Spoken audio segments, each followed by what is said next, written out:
সালে গেল 16 সালের চাকরি। আমি কংগ্রেস বন্ধুদের কাছে একটা প্রশ্ন করে যাই, সেই প্রশ্নের উত্তর আপনারা আগামীকাল গোবিন্দপুরের বুকে দেবেন। আপনারা 2002 সাল থেকে 2009 সালে যে চিরকুটের চাকরিগুলো দিয়েছিলেন সেগুলো কি যোগ্য ব্যক্তি না অযোগ্য ব্যক্তি? প্রথমেই আমি উদাহরণ দিই, আমার ছোট্ট স্কুলে দুজন কমরেড একটা মেয়ে আর এক কমরেডের পুত্রবধূর চাকরি। সে চাকরি কি যোগ্য চাকরি? গোবিন্দপুরের বুকে পরামানিক পাড়া হনুমান ডাঙ্গার চাকরি ছোট্ট গোবিন্দপুর স্কুলে, ওটা কি যোগ্য চাকরি না অযোগ্য চাকরি? আর যার নেতৃত্বে গোবিন্দপুরের কলেজ, যার উদ্যোগে, যার সহযোগিতা, যার পরিশ্রমে গোবিন্দপুরে একটা কলেজ গোটা ব্লকের ছাত্র নিয়ে তৈরি করেছিল, সেই পরিবারের একটা যোগ্য ব্যক্তি ছিল না। তার চাকরিটা গেছে চৌধুরী পরিবারের বাড়ি চাকরি, পরামানিক বাড়ির চাকরি। গুরমুন থেকে এসেছে চাকরি কলেজে। গোবিন্দপুরের যে উদ্যোগে, যার উদ্যোগে এই কলেজ তৈরি করলো, তার পরিবারে কোনো যোগ্য ব্যক্তি ছিল না। এই প্রশ্নের উত্তর কমরেড চৌধুরী বাবু আপনি কাল দিয়ে যাবেন। চাকরি ওটাও কি যোগ্য চাকরি? বর্তমানে হালদার বাবুর চাকরি, ওই মেয়ের চাকরি, ওটা যোগ্য বাড়ির চাকরি। আমাদের গুলো সমস্ত নিশীথ মালিক, পরম কুমার দেবদীপ রায়ের নেতৃত্বে অযোগ্য চাকরিগুলো আমরা ঢুকিয়েছি। তাই আমরা প্রতিবাদ মিছিল, আমরা যতদিন না চাকরি ফেরাতে পারছি ততদিন আমার বর্তমান দুর্নাবলকে আমরা এই তৃণমূল কংগ্রেস, তৃণমূল যুব কংগ্রেস, তৃণমূল মহিলা কংগ্রেসকে নিয়ে এই আন্দোলন চালিয়ে যাব।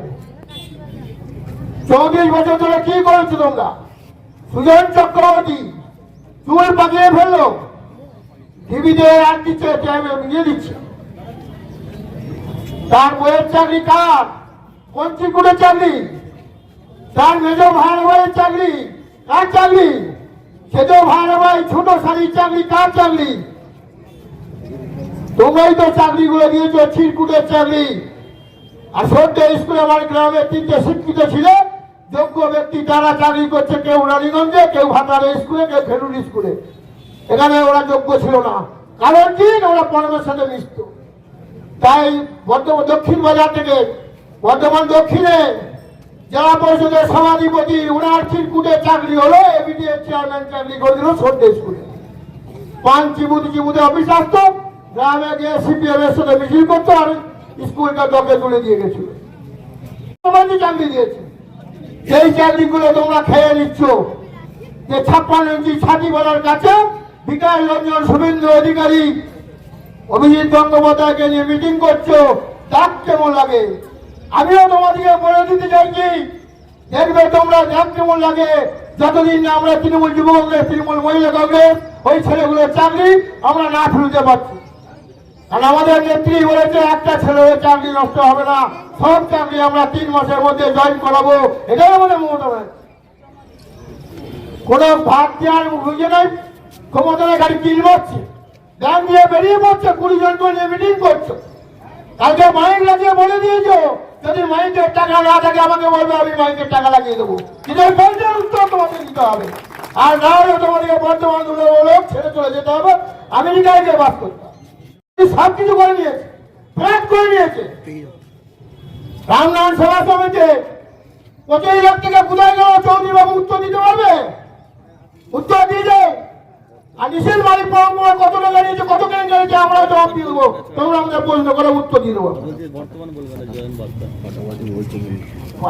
বর্তমানে আস গোবিন্দপুরে নেমে এখন আবার নিজে আলুর ব্যাগটা নিয়ে এখন চাপানো লোক না, নিজেকে চাপাতে হচ্ছে বাসে। আর তখন বাস থেকে নামলে বাবুকে 4-5 জন নেতা আসতো, চাউনতে আসতো, টোটো করে নাহলে মোটর সাইকেলে হনুমান ডাঙ্গা নিয়ে যেত। আজকে তুমি 25 লাখ টাকা মেরে দিয়ে বর্ধমানে রাজপ্রাসাদে বাস করছো।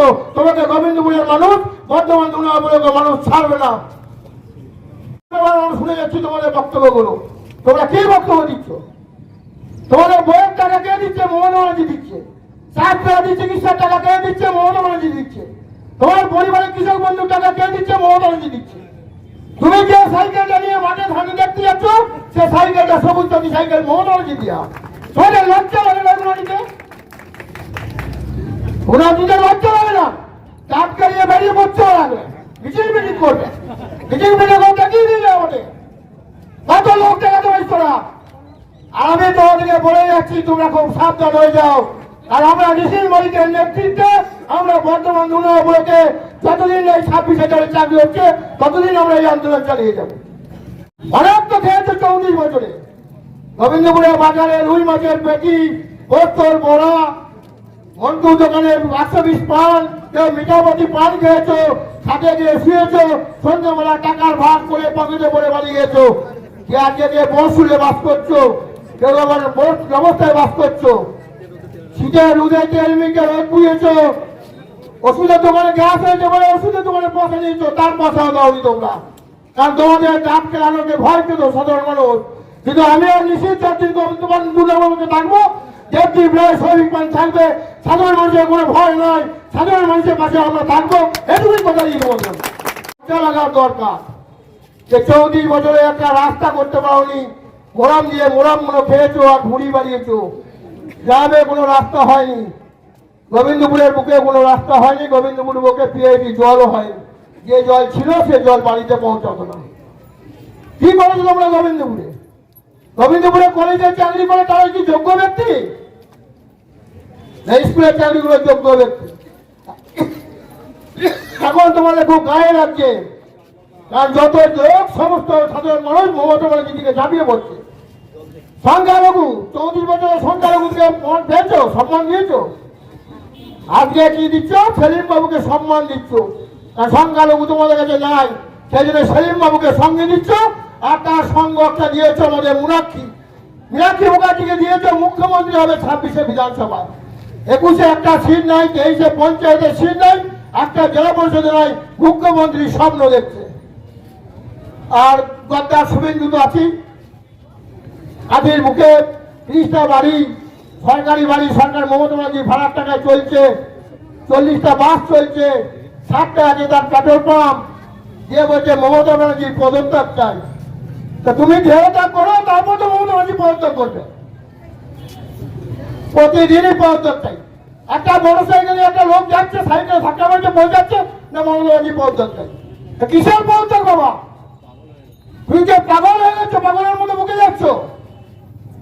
তাই অনেকক্ষণ আমাদের এই বাসগুলো দাঁড়িয়ে আছে।